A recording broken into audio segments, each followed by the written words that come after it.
Keeping OpenShell updated helps it stay compatible with Windows and can fix bugs with the Start menu, search, or taskbar. In this guide, I'll show you how to check your current version, download the newest release, and update OpenShell without losing your custom setup. First, open OpenShell menu settings. Right-click the OpenShell Start button and choose Settings. If that option is not available, use Windows Search, type OpenShell menu settings, and open the result. Inside the Settings window, look near the bottom of the page for the version number. You can also open the About tab if it is available. Make a quick note of that version, because it helps you confirm whether a newer release is available. Before updating, save a backup of your current configuration. In the OpenShell Settings window, find the Backup option. Export your settings and save the file somewhere easy to find, like Documents.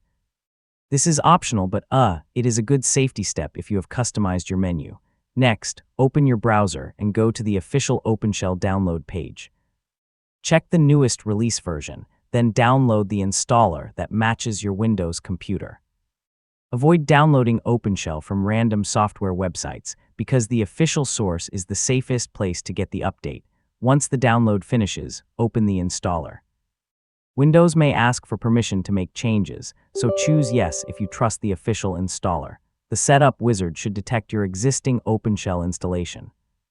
Continue through the prompts, choose the Update or Repair option if you see one, and wait for the installation to finish.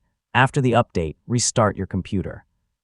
Then open OpenShell menu settings again and check the version number. If it matches the newest release, you are done.